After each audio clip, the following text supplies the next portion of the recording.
This sounds like political presidential talk to me, and I know people have talked to you about whether or not you want to run. Would you ever? Probably not, but you know, I just probably wouldn't do it, Oprah. I probably wouldn't, but I do get tired of seeing what's happening with this country, and if it got so bad, I would never want to rule it out totally.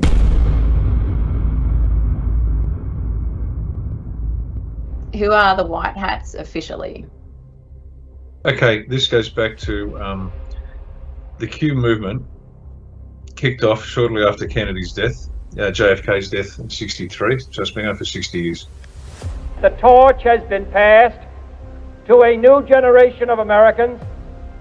In your hands, my fellow citizens, more than mine, will rest the final success or failure of our course. For we are opposed around the world by a monolithic and ruthless conspiracy.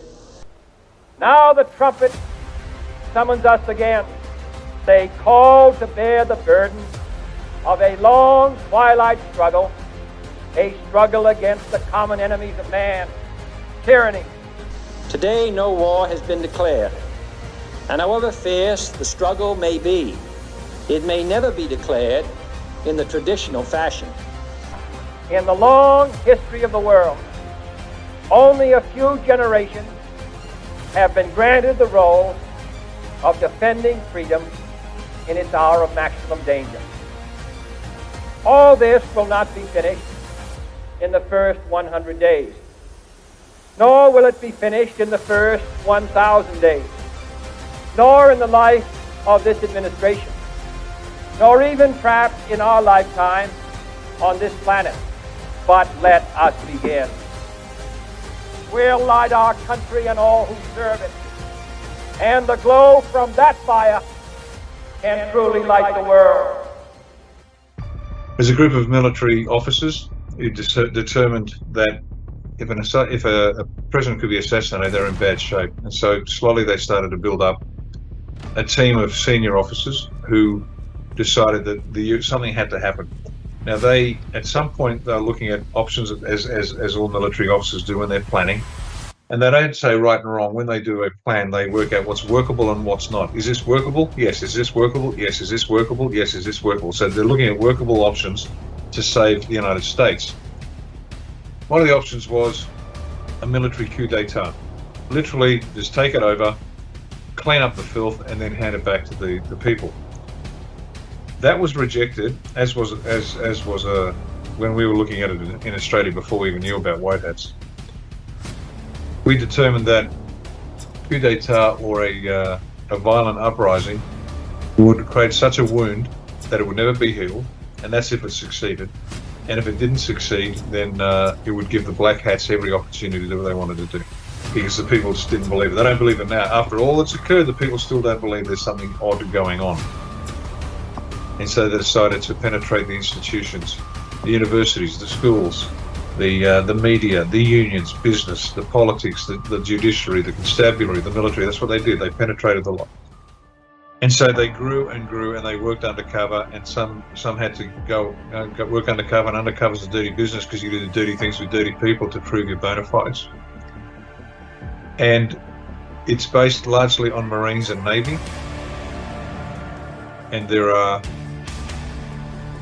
somewhere between 200 and 300 flag ranking officers, which is general rank, Marines and Navy, and other services too, but it's strongly based on the Marines and the Navy.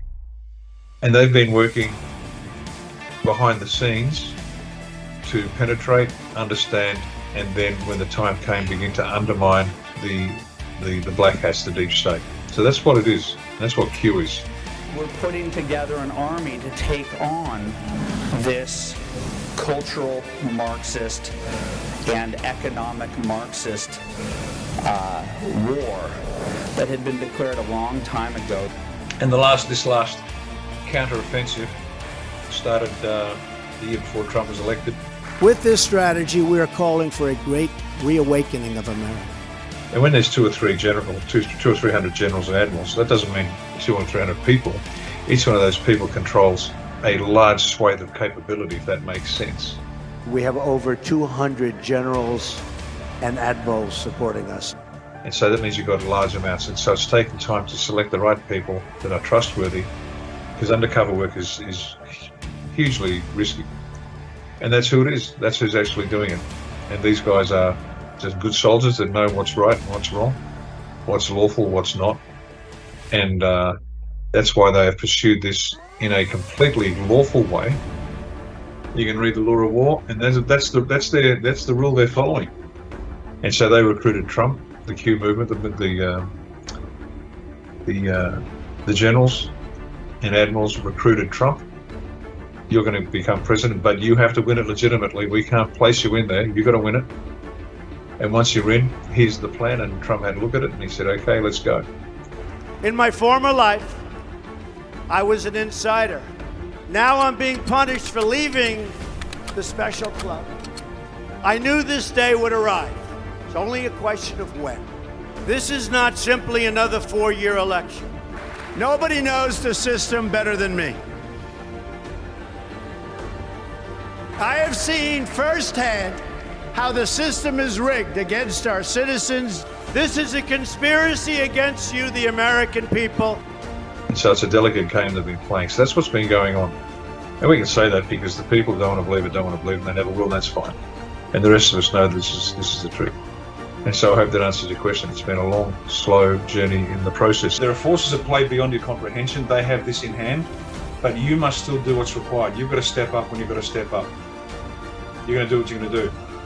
It is incumbent upon each and every one of you watching this to understand that you must take a leading role. This is a struggle for the survival of our nation, believe me. And this will be our last chance to save it. Join me in taking back our country. So this is real. Whether you want to believe it or not, not you, but if people want to believe it or not, that's fine. It doesn't really matter. It's moving ahead. And when they say nothing can stop what's coming, nothing can stop what's coming. The forces at play are beyond the Masonic filth's comprehension. What's coming, you'll either survive it or break you in half, and I mean that quite sincerely. So toughen up, princesses out there. I know that this is a challenging time for all Americans. We're enduring a great national trial, and we will prove that we can meet the moment. The biggest problem is from within. It's these sick, radical people. One of the important factors of the pause is that we see how bad they've done. Everybody sees that. It will be much easier for us to do what has to be done. When I get back into the Oval Office, we will totally obliterate the rest of the deep state. We're going into every alpha. We're going to CIA, the FBI, the DNI, the CIA, all of them. And we're going to release every single person that either traffic people or look the other way to traffic people. We're going to put it all out for the American people. All of it. Yeah, they have to understand something. We're going to hit you with a blowtorch, okay? No more games. We're going to hit you with a blowtorch. That blowtorch, we're going to not just deconstruct it, we're going to rip it apart. We're going to take the administrative state and we're going to take the deep state, and those of you we don't take to trial and put in prison, we're going to get rid of the rest of you. We're not just going to change policy, we're going to start by bottom-blowing personnel. And for every person in there today, you've got time enough to come forward as a whistleblower. If you don't come forward by high noon on the 20th of January, you're guilty. We have it all. All of the illicit wealth in the world has been tracked by the National Security Agency for the past 15 years. We have every single one of you by the balls. You cannot survive this. You have one out. The Truth and Reconciliation out is make the deal, motherfucker, or you are going to die. Donald Trump actually plays chess on a 5D level, and you never can anticipate what his next move is going to be. Dan Scavino, who handles his social media, keeps sending hints out to us. We get messages in circuitous ways. Trump's temperament is one of action. It's not, and it is no different than John F. Kennedy's. In terms of telling us things, optics, you better believe that he's very much a straight shooter in terms of actions that he's going to take or what he thinks needs to be done. Trump came out at this point announcing his candidacy because he knew and he wanted to test who was going to be against him. They said, oh, he suffered this incredible defeat. What we were working on was taking over school boards. We wanted to get Nancy Pelosi out. We wanted local councils. Yes, he had 23 out of 235 that didn't. They've made a huge, huge mistake with this one, because even though we thought what was going to happen was they were going to go after him for treason or sedition, but they did criminally charge him, but they didn't go to that extreme. As a result, he has due process, so he can subpoena people. You could go to Wikipedia and find Operation Mockingbird, that the CIA has been in there forever. Then Obama repealed the 1948 Smith-Mundt Act, which then permitted propaganda to be in broadcasting. It no longer said that it had to be credible. And so when he came out and said fake news, he warned us at the end of his speech that it is going to be very hard. The establishment, the media, the globalists are all going to come after. They're going to try to intimidate, but he needed to smoke them out. I really want people to understand that they need to go to other sources, because the media will not tell you about his successes. They will not tell you about anything that he does positively. Biden is the legitimate president, but he's the legitimate president of what is now the bankrupt U.S. corporation. And that was a treaty in 1871. Well, on September 12, 2018, Trump created an executive order. Within that, he outlined in future elections any kind of foreign or domestic interference, specifically for the 2020 election. So we say, how did he know some of these things were going to happen? Think about Edward Snowden and all the information he had. Think about the fact that our military, our Department of Defense Space Force, if you think that they don't have the actual real results from the election, then you're fooling yourself. You know, I sit on a task force at the Department of Defense, and the thing is, they've got the goods. They've got the goods, and Trump knew that if he presented any of the goods early on, we'd have a civil war. That he really felt that the people needed to see how bad it could get. He didn't try to subvert anything. What he's really done is he set up the deep state to come out, and that's why we're seeing all these things. They won't tell you about the devolution, that the continuity of government plan that he put in.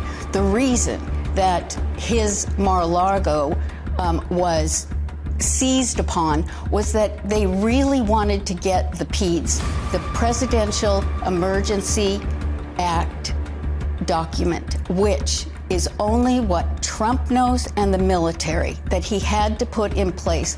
Because before he left, he declared 2 national emergencies. And you know what? Biden hasn't reversed that. Biden has signed on to 3 of his executive orders to continue them going. So we have some very fascinating things that are going to come out. You know, they made fun of him because they assumed he broke protocol and walked in front of the Queen. No, if you go back and look at it, you will see he looked at her. She gave a wave with her hand. He proceeded. She took a couple of steps, he stopped, and he waited for her to join. That was an optic to tell us that he then was going to bankrupt the U.S. corporation, because it was the Vatican, the Crown, and the U.S. that was part since 1871. He told the Queen, I'm ending this. We're dissolving this corporation. We're going to go back to being a republic, and we'll all be separate. The Pope wasn't happy. You should find the picture of him visiting the Pope. It took 650 planes to remove our gold from the Vatican. With this strategy, we are calling for a great reawakening of America. The American populace is facing an unconventional warfare scenario, and this is information warfare. The American people decided to take over the idea of information.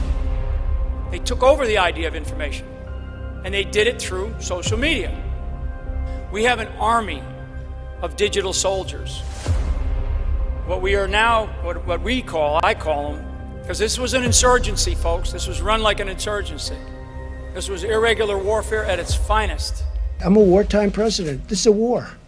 This is a war, different kind of a war than we've ever had. 2024 is our final, biggest, and most important battle. The tables will turn, and we will destroy the deep state. We're going to destroy the deep state. What I can confirm for you is that the military had wanted to take Obama out, and then they convinced Donald Trump to run, and so they postponed this plan. We are witnessing the great reawakening. We started a great, great positive revolution. Trust the plan. Trust and know there are a large group of people working on that plan, and they have every intention of making that plan come to complete fruition. We're essentially fighting the entire globalist elite power structure that wants to control the world. This is the corruption that President Trump was sent to Washington to get rid of, and it's all just starting to come to light. In one of the first debates, Donald Trump had said in response to Jeb Bush that he had 200 generals behind him. And behind that are the troops of those generals. This is the final battle. With you at my side, we will demolish the deep state. What we're really seeing unfold is something that is to give us hope, but to also know that there are people who are fighting the evil on behalf of us, which is really, really important. Most important battle in our lives is taking place right now as we speak. For 7 years, you and I have been engaged in an epic struggle to rescue our country. My fellow Americans, for our movement, for our children, and for our beloved country. And I say this, despite all that's happened, the best is yet to come. We're going to complete the mission. We're going to see this battle through to ultimate victory. I'm not on the white hat or the black hat side. I am on the military side.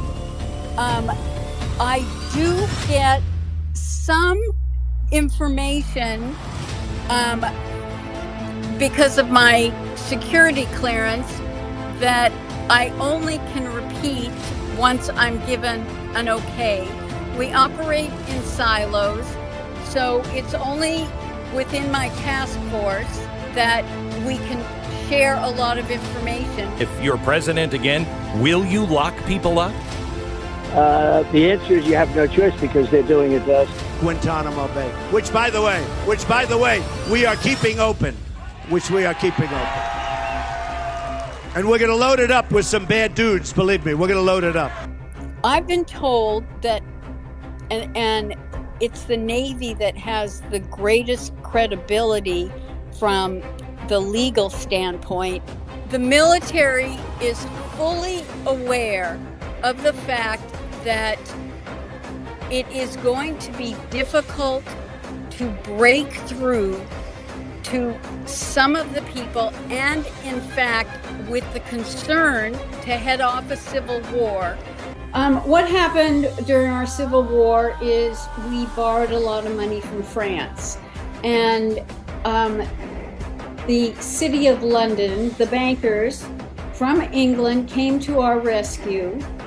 But the deal was that the US, they would create a corporation between the Vatican, the City of London and the Crown, and the US. The US would be the military, the finance would be the City of London, and the bank would be the Vatican Bank. And we were locked into that for 151 years. That meant the bankers were going to be in control of our lives. Basically, the cabal that you hear reference to. There are 12 families that really control the finances all around the globe. It is something that has been running the world. The cabal, the bankers have really been running things. And for Trump to go against them is, you want to talk about courage? You want to talk about a warrior? You want to talk about someone taking on the people that have been most powerful financially? Technically, we never really got free of the King of England or the Queen of England. Even though the City of London is, in essence, a country unto itself, the Vatican is a country unto itself, and the District of Columbia is not part of the United States. DC was centered off and basically made their own entity with their own constitution. The U.S. Constitution does not apply to DC. They don't have any representatives, and they operate on their own. When Trump was coming over to meet with the Queen, something big was going on, because if we think back, that entire trip that he made around the world, he started in Saudi Arabia, and only the king normally has a sword in the sword dance, but it was given to him. After he left, that particular king was now out.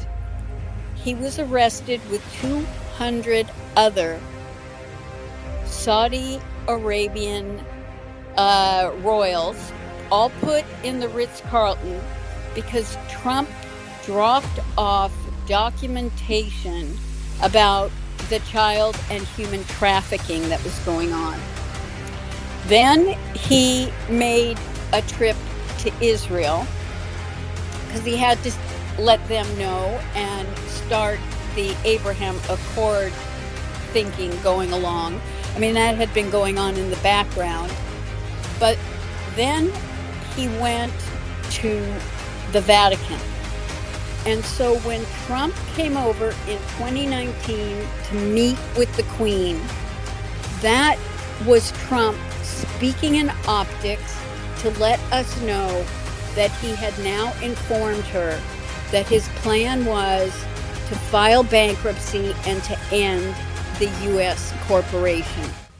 I think that once Trump comes back, we will definitely be cutting our ties with some of the established Nazi organizations. The World Economic Forum, that's the Davos crowd. That's the corporate world. That is the cabal. And as Klaus Schwab has said with his Young Leaders program, that he's got people in every government.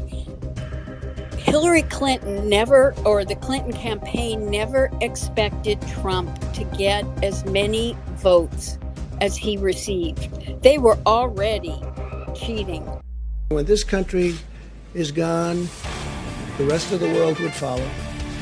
The rest of the world would follow. That's the importance of this country. I will shatter the deep state and restore government that is controlled by the people and for the people. Evidently, the Supreme Court separated the federal role of president and separated the commander-in-chief of the military. And because Congress did not respond to several of his executive orders and declaring a national emergency, he turned it over to the military. And one thing is really important to know. There are only about 7 people, and then you've got the generals in the military, but there are only 7 people who are not part of the military that really know what's going on. He transferred all communications from every division of the military to Space Force. Space Force is not about going to the moon or Mars or anything like that. That's right. It is about the cyber communication because, as he has said, he's a wartime president. We're at war. We're not at a kinetic war. Hopefully we won't be. But we are in an informational war. And that is what allowed him to file the national emergencies and turn things over to the military. If anyone listening is skeptical, great. Because if you're skeptical, it means your mind is open enough that you're going to go do your own research and you're going to come to your own conclusions, which will probably be very much in sync with a lot of what you've been hearing. One, get rid of your expectations and the fantasy in your mind of how you think this is going to play out, and pay attention to everything that is happening and just connect the dots. Today, no war has been declared, and however fierce the struggle may be, it may never be declared in the traditional fashion. Today, the Department of Defense has started the process of formalizing what we have long known: the fundamental role of U.S. Special Operations in defense and foreign policy by elevating Special Operations forces to a level on par with military departments. We follow the vision of President John F. Kennedy, who predicted the rise of Special Operations nearly 60 years ago. He foresaw, quote, another type of war, new in its intensity, ancient in its origin, that would require a whole new kind of strategy, a wholly different kind of force, forces which are too unconventional to be called conventional forces, which are growing in number and importance and significance.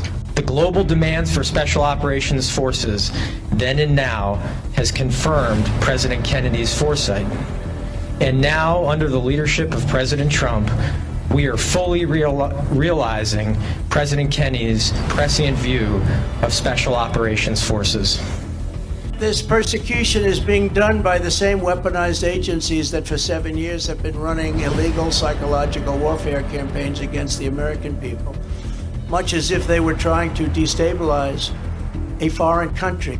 In the military, I started off my career as an air cavalry officer, flying helicopters, counter-reconnaissance, reconnaissance. Moved later into information warfare as an information operations officer, running psychological operations, computer network operations, deception, operation security, and electronic warfare, special electronic warfare. And I would tell you, as an unconventional warfare, information operations, information warfare specialist, the American populace is facing an unconventional warfare scenario. President Trump is the commander-in-chief. It's undoubtedly the case, and he has pulled together all the military under the U.S. Space Force. All members of the U.S. Space Force are called guardians, no matter if you're a chief, master sergeant, or a cadet or a soldier, an officer. They are called guardians for a reason. We have over 200 generals and admirals supporting us now. They ought to switch over to paper ballots. It's all watermarked now. It's really incredible stuff what you can do with paper. Paper is actually high tech. Watermark ballots in over 12 states have been part of a huge Trump and military white hat sting operation. And Biden crime family and ballot fraud co-conspirators, elected officials, bureaucrats, social media censorship mongers, fake stream media reporters, etc., are being arrested and detained for ballot fraud right now and over coming days, and will be living in barges off Gitmo to face military tribunals for sedition. Please allow me to say how proud I am of the almost 25,000 National Guardsmen who have come in from all 50 states and territories to help support the Secret Service and the police departments with a peaceful transition of military power. In my first term, I disrupted all of it. Oh, did I disrupt? That was called major disruption. And in my second term, which we're sort of having now, but I don't want the results. Under the normal rules, I'll be out in 2024. We are now in the phase, in my view, where the War Generals Coalition, this is a coalition of 200 active duty generals are at work, 34 nations. I don't know the list, I just know it's happening. He has put the US into war, active war. The US, United States codes of court martial are in force. Military justice is in force. The Law of War Manual 2015, revised in July 23, is in force, and it is global. In light of the countless sacrifices made by hundreds of thousands of American service members and our enormous progress over nearly 2 decades, we are now bringing these conflicts to their successful and responsible conclusion under the bold leadership of President Trump. Should any malign actors underestimate our resolve or attempt to undermine our efforts, we will not hesitate to restore deterrence and defeat any and all threats. Read between the lines of Putin and President Trump. President Putin gave a football to his colleague in a very good ambiance, by the way. The press was there. And he said, Mr. President, I give you this ball as a gift. The ball is now in your court. For those who didn't understand what that means, that was the signal to the Cabal. From now on, President Trump and Commander-in-Chief and Putin, up to now and going forward, with 34 nations, are doing their job to liberate humanity from oppression. I don't know what's going to happen tomorrow, but I know that justice is on the way, and it's beyond my control, or beyond our control. We are not in the military, and we're not supposed to know what happens tomorrow, because the four-star generals at war will certainly not make a press conference, and certainly not disclose what they're doing tomorrow. With this strategy, we are calling for a great reawakening of America.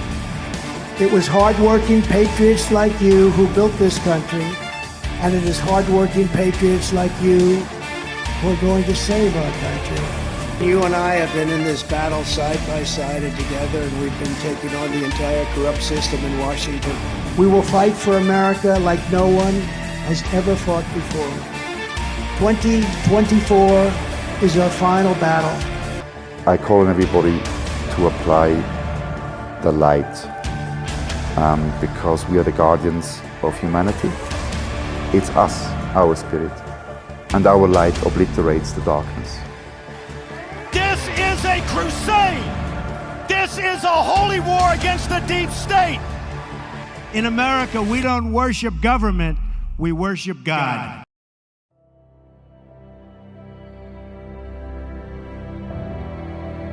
Trump made a very ominous and dark speech about the decline of America, and while doing so, music began playing, and the music sounded exactly like a song called WWG1WGA, where we go one, we go all. The former president of the United States, who wants to be the next president, is now directly spreading the slogans of the conspiracy cult QAnon. Trump has posted or reposted more than 100 messages linked to QAnon since the beginning of the year. The crux of the theory is this belief that you are secretly saving the world from this satanic cult of pedophiles and cannibals. Does that sound like something you are behind? Well, I haven't heard that, but is that supposed to be a bad thing or a good thing? I mean, you know, if I can help save the world from problems, I'm willing to do it. I'm willing to put myself out there, and we are actually. QAnon. It is this theory that Democrats are a satanic pedophile ring, and that you are the savior of that. Now, can you just once and for all state that that is completely not true So, and that disavow QAnon in its entirety? I know nothing about QAnon. They are very strongly against pedophilia, and I agree with that. I mean, I do agree with that, and I agree But with it. there's not a very strongly. satanic pedophile I have cult no being run idea. by. I know You nothing don't about know that. Okay. No, I don't know You that. just and this neither week. do you know that. When this country is gone, the rest of the world would follow. The rest of the world would follow. That's the importance of this country. On January 29, 2018, AANON asked Q if Trump could work the phrase tip-top into his State of the Union speech as a shout-out to AANONs. Instead, Trump said it at the 2018 Easter egg roll with the white rabbit from Alice in Wonderland standing next to him. Keep this incredible house or building or whatever you want to call it, because there really is no name for it. It is special. And we keep it in tip-top shape. We call it sometimes tippy-top shape. And it's a great, great place. Q has used the phrase Alice in Wonderland in posts. Trump didn't just fulfill an AANON's request, he pointed at Q. An AANON requested a hashtag Obamagate tweet from Trump, and Trump posted Obamagate without the hashtag. On April 12, 2018, Q posted Twitter down. Exactly 1 year later on April 12, 2019, Twitter went down. The same day that Twitter went down, the NSA posted a picture of a Q on their Twitter page. This is important because Q has referred to the NSA in posts. On November 8, 2017, Trump posted a picture on Twitter with everyone giving a thumbs up. When an image is posted on Twitter, it's given a random file name when it's uploaded. If you connect the tips of the thumbs, it makes a Q, plus the file name for the image says do it Q at the beginning and ends with a Q. Q used plus signs to represent the puppet masters in a post. The House of Saud, the Rothschilds, and Soros. On November 6, 2017 at 5:07 and 57 seconds, Q posted, "Nothing is random, everything has meaning, plus plus plus." 7 minutes later Trump posted on Twitter and the tweet had plus plus plus at the end just like the Q post. 50 minutes later Trump tweets about Saudi Arabia. The plus plus plus in the Q post represented the House of Saud. On November 11, 2017, Q said that one side of the triangle had been removed, referring to Saudi Arabia, and that the other sides are falling. In the last few months, the Crown Prince, the now Crown Prince, Mohammed bin Salman, has consolidated power and pushed out several other leading candidates for the Saudi throne. The 32-year-old bin Salman has made public statements about not only fighting terrorism, but also modernizing Saudi Arabia and tackling corruption. And the Trump administration counts him as a valuable ally. Remarkable times in Saudi Arabia, the hugely influential Sunni Muslim kingdom. There's been an unprecedented anti-corruption purge with sweeping arrests of senior politicians and business leaders and members of the royal family. Among those princes, military officers, and top officials that were arrested in the last 24 hours, Prince Walid bin Talal. He's one of the world's richest men, a major investor in Citibank, Twitter, and the parent company of Fox News, 21st Century Fox. He's also somebody who has publicly feuded with President Trump, and President Trump has accused him of trying to buy U.S. politicians. These are incredible times in Saudi Arabia. There's never been anything quite like it. And in some ways, it's very exciting. His supporters are saying this is the man who's going to lead us to the future, who's setting the stage for a modern economy, a modern society, and jobs for all the millions of Saudis who are pouring out of schools and universities. Others, though, especially the older guard, are extremely worried. We're particularly pleased to be selling the jewels of Hannah de Rothschild. The jewels that we're selling, which comprise a magnificent pearl and diamond tiara, and a bracelet and matching brooch. Billionaire George Soros is handing control of his $25 billion empire to his son, Alex. His son, Alex, is 37 years old. In an interview with the Wall Street Journal over the weekend, he said he's more political than his father and he hinted at a significant financial role for the Soros organization in next year's U.S. elections. Aviation call signs are unique identifiers assigned to aircraft, like a nickname, but the call sign doesn't have to be the same for every flight. In 2018 there were civil and military aircraft spotted flying with the call sign Q, or AANON. The United Parcel Service, the U.S. Army, and the U.S. Air Force. There was even a Royal Australian Air Force spotted flying with the call sign AANON. On December 7, 2018, Trump jumped on Air Force One to fly to Kansas. When Air Force One was wheels up, the call sign popped up as Q0. The fact that there was a Q in the call sign was big, but the question was, what did the 0 mean? After the flight, Q confirmed that Q0 means Q+. That means Trump was flying with the call sign Q+. The reason that's big is because AANONs think Trump is the person that posted on the Intel board as Q+. Not only does that point to Q, but it points to Trump being Q+.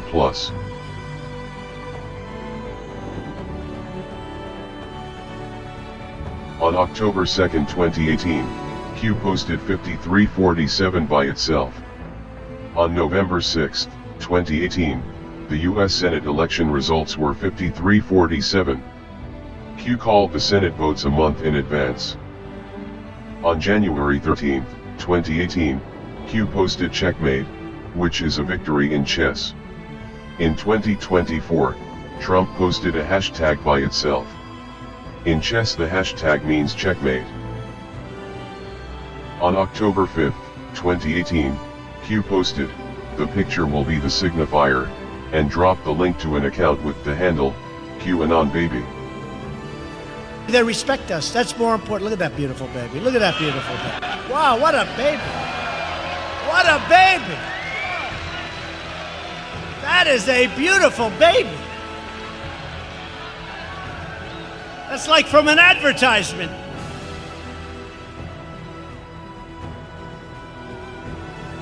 Look how happy that baby is. So beautiful. Thank you, darling. That's really nice. It's a great thing. Is that your husband? That's a great thing. Thank you. Congratulations, husband. Man. What a picture. But we're going to have the country all set. On July 17, 2019, Trump stopped in the middle of his speech to point out a baby, took a picture with his hands and said, "What a picture." When the camera pulled back, the baby had a big Q on their back. This happened on the 17th day of the month. Q is the 17th letter of the alphabet. On October 10, 2019, Trump posted a video on Twitter. At the 1 minute and 34 second mark, Q baby pops up. If you hold the 1, and add the 3 and 4, you get 17. The GOP hearing on the DOJ's investigation into the Clinton Foundation was set for December 5, 2018. Q started dropping D5 in posts like something big was going to happen. On November 30, 2018, George Bush Sr. died. His funeral date was set for December 5, 2018, and the GOP hearing was cancelled. On December 3, 2018, Q asked what the odds are that the Bush funeral would be on December 5, and pointed us to the empirical rule. Then Q posted, "Postponed, well played Deep State, please allow us to counter." Q's promise to counter had AANONs wondering if something was going to happen at the funeral. That's when the secret envelopes came into play. Cameras just happened to be in the perfect positions. After 1989, President Bush said, and it's a phrase that I often use myself, that we needed a new world order. Pick the people to run those agencies and the deputies that are pledging allegiance to the new world order and good governance. And then I think you have the Inspector General do some spot audits to make sure that there is real compliance. The burdens of global citizenship continue to bind us together. Partnership and cooperation among nations is not a choice. It is the only way the one way. Things like technological change, things like mass media, things like the market are all subject to our control. Since then, we established a liberal world order, and now is the time when things are shifting. There's going to be a new world order out there. Look, I think that everyone is going to have to take a hard look at where they want to be at this moment in history, as we're looking at efforts across the country to prevent people from being able to exercise their fundamental rights. The chair declares the joint session dissolved. Where's the concern for the United States in that? Well, it's not my concern.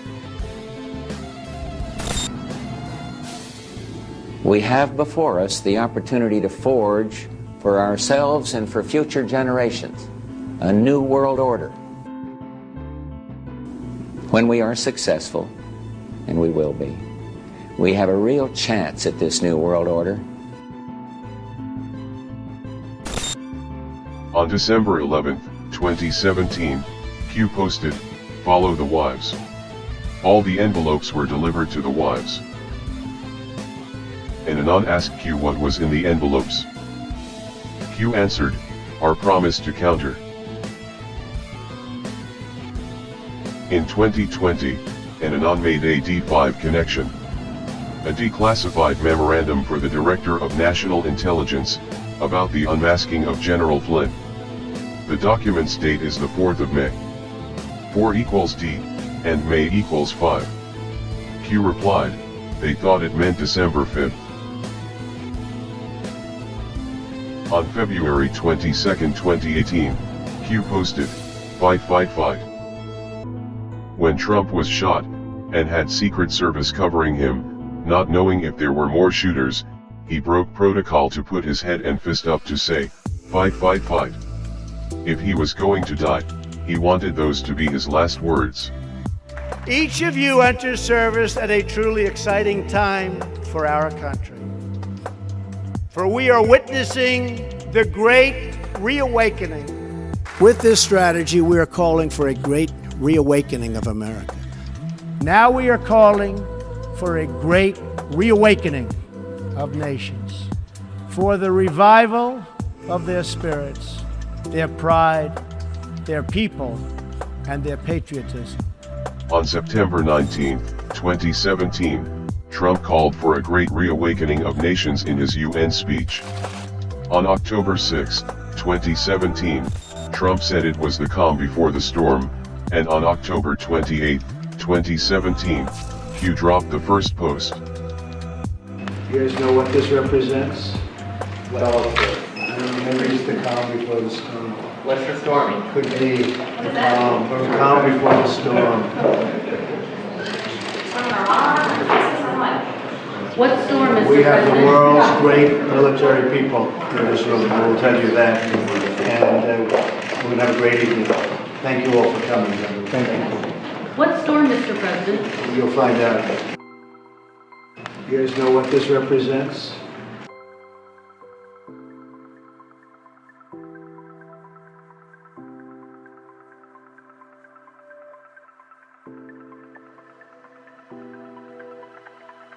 And somebody that's been with me from day one, he's a real general. You know, we have the real generals and we have the fake woke generals that did so poorly in Afghanistan, should have all been fired, but this is a real general, Keith Kellogg. Right, Keith?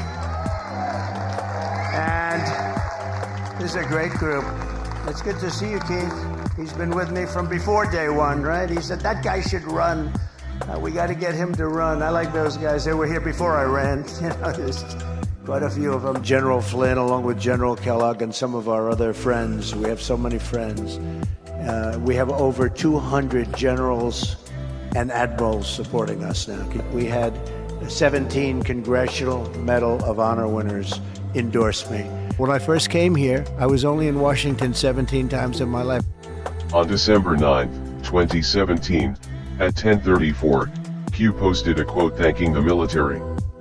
Then Q pointed us to timestamps, and let us know a proof was incoming. 3 hours later Trump tweeted the exact same thing without the quotation marks. Q quoted Trump's Army-Navy game tweet 3 hours before he posted it. On February 22, 2019, Q posted "The best is yet to come." My fellow Americans, for our movement, for our children, and for our beloved country, and I say this despite all that's happened, the best is yet to come. For we still believe that the best is yet to come. On June 13, 2020, Q posted, "Seeing is believing. Sometimes you can't tell the public the truth, you must show them. Only then will people find the will to change. It had to be this way. This is not another 4-year election. 2020 to 2024 has been called the pause. Let the deep state steal 2020, and let the people see for themselves." In 2022, Trump confirmed it. One of the important factors of the pause is that we see how bad they've done. So we will be able to do it properly, and it will be much easier. Everybody will agree with us because everybody sees what a bad job has been done during this 2-year period, and it will be a 4-year period. Everybody sees that. It will be much easier for us to do what has to be done. Those text messages were sent from the wife of Supreme Court Justice Clarence Thomas. "I looked at past inaugurations as far back as George Bush. Not once did the military walk up and stand behind the president. The man on the right is a judge advocate general, and the man on the left is military intelligence. What Trump says when they're standing behind him is also important." Today's ceremony, however, has very special meaning. Because today, we are not merely transferring power from one administration to another, or from one party to another, but we are transferring power from Washington, D.C., and giving it back to you, the people. On November 1, 2017, Q posted, "The only way is the military, once 11.3 verifies as first marker." Some people assumed it was an arrest date, but they were way off. 11.3 is a section in the DoD Law of War Manual discussing belligerent occupation of a country.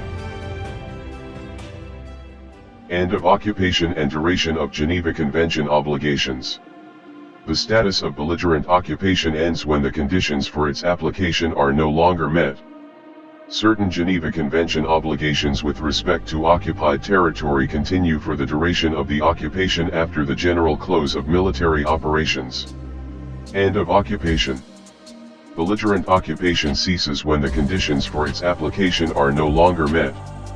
In particular, as discussed below, the status of belligerent occupation ceases when the invader no longer factually governs the occupied territory or when a hostile relationship no longer exists between the state of the occupied territory and the occupying power. Belligerent occupation ends when the occupying power no longer has effectively placed the occupied territory under its control.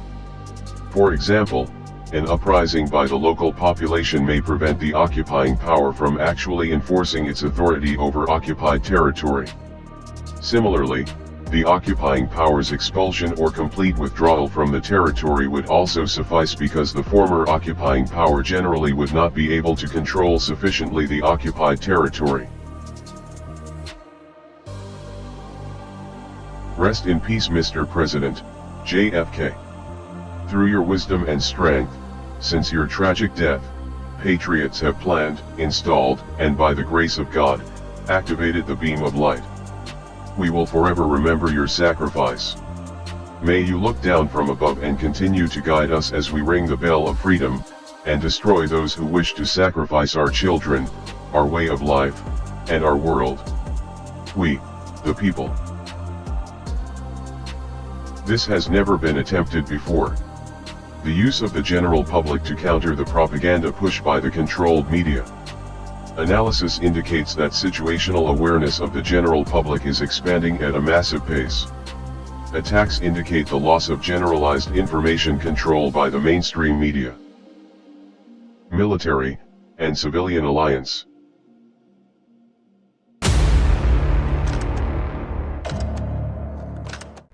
An explanation from a military perspective why the White Hats fought the war the way they did. How do they get away with it and how do they do it? Planning process we go through when we are solving large complex problems, and it's like pulling teeth without anaesthetic. It's not fun. But at the end of that process, what falls out the bottom is a rational, workable plan. We the people have rightly experienced deep frustration and even fury at the apparent inaction by the White Hats. We helplessly watched our businesses and livelihoods being dismantled and our homes and possessions being stolen by unlawful government fiat, our freedoms being trampled under the tyrannical boots of the Black Hats and their truly treasonous political, judicial, military, constabulary and media minions, and our health and even our lives and the lives of our loved ones being decimated by psychopathic and mercenary medical profession. There are plenty of good reasons to be furious. We have seen that perhaps for the first time, the manner in which this war for the world was fought was not only the best way it could be fought, but also, in reality, the only way we could have won. But we must remember that the alternative was the unthinkable, the complete destruction of the human race. We the people should be grateful we survived. We only did so due to the sacrifices of life and limb of the White Hats, and also of the uncounted and uncountable men and women who comprise the digital army, who worked tirelessly and bravely to defeat our collective enemy. This was indeed their greatest hour. We, the world as well as the US, owe the Commander-in-Chief, Donald J. Trump, and the White Hats a debt we will never be able to repay, but one we will always remember. The Black Hats controlled every aspect of life on Earth, everything. The White Hats had nothing. There wasn't a stone on this planet that wasn't under their control.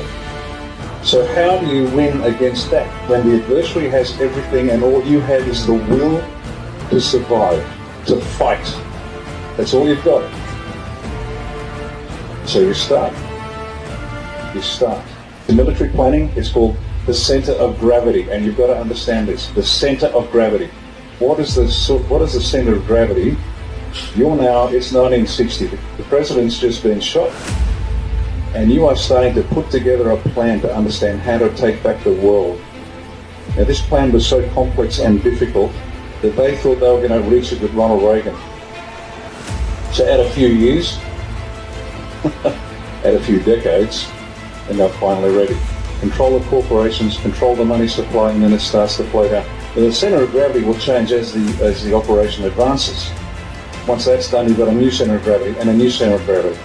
Now, this is going to be hurtful for some, but the will of the people, where does that come on the list? When you think about the physical mechanics of it, where do they come? Stone, motherless, last. Now I know that's hard to hear. This is the brutal mathematics of war. The center of gravity for them, or the bad guys, was the control of the corporations. What's the center of gravity for the White Hats? What's the one thing that if the Black Hats got a hold of, the White Hats had no chance. The one thing the White Hats had to protect at all costs, even at the cost of people dying. Operational security. What is operational security? Operational security is every measure taken by a force to protect what it is about it that the enemy can't know. To protect the friendly's disposition, their capabilities, their locations, their numbers. Operational security. The White Hats, it was the one thing they could not afford. They could not afford a break in security. Because if the Black Hats found out about it, game over. Because the Black Hats controlled everything that went bang. Every military, every constabulary, every judiciary, every polity. You're done. You're finished. It's over. Let me tell you a story that few people know anything about. And one of the leaders was there sitting in the jungle with his troops. They heard the Indonesians in their home village killing their women and children. And they heard them screaming. The Indonesians went in on purpose, intentionally, to attack the women and children so the men had come out. They had to stay where they were. Had they gone back, they'd have been wiped out. Now how's that for a tough choice? This is the brutal mathematics of war, ladies and gentlemen. This has been a war from the start. Now, the White Hats have to watch all of these depraved acts continue as they have to control security. But having said that, they had to give the people something, some hope. Does that make sense? Because what would have happened to the people if they had no hope? Just given up. Most people would have just given up. So what did they do? They had to leak information that they couldn't afford to leak out, but do it in such a way that the adversaries would laugh. It was a laughing stock. They would laugh at anybody. It was so nonsensical. It was so ridiculous. Meaningless things. You're loons. And yet it was enough for a handful of people to get a hold of it and think, hang on a second, and then one by one, the truth started coming out. It's just enough to keep people frustratingly hooked. And then they said it's going to happen on this date, but it never happened. It's going to happen on this date, and it never happened.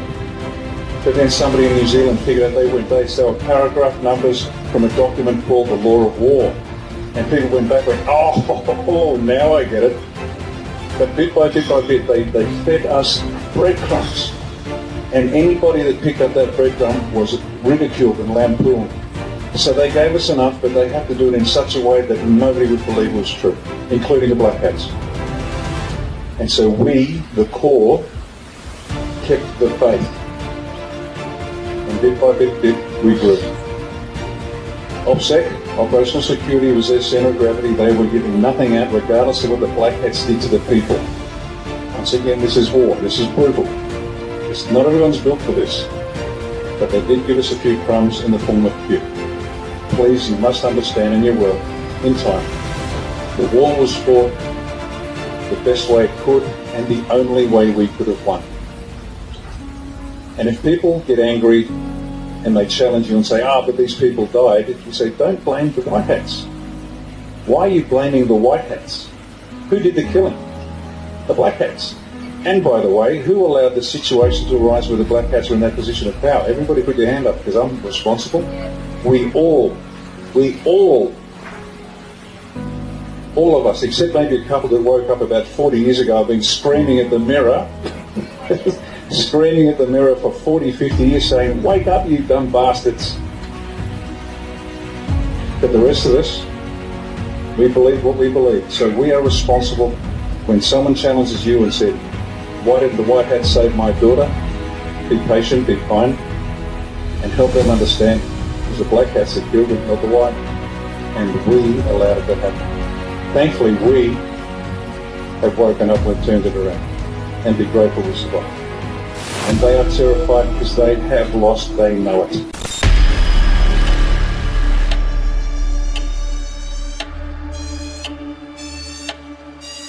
People should not be afraid of their governments. Governments should be afraid of their people. The American populace is facing an unconventional warfare scenario. This is information warfare.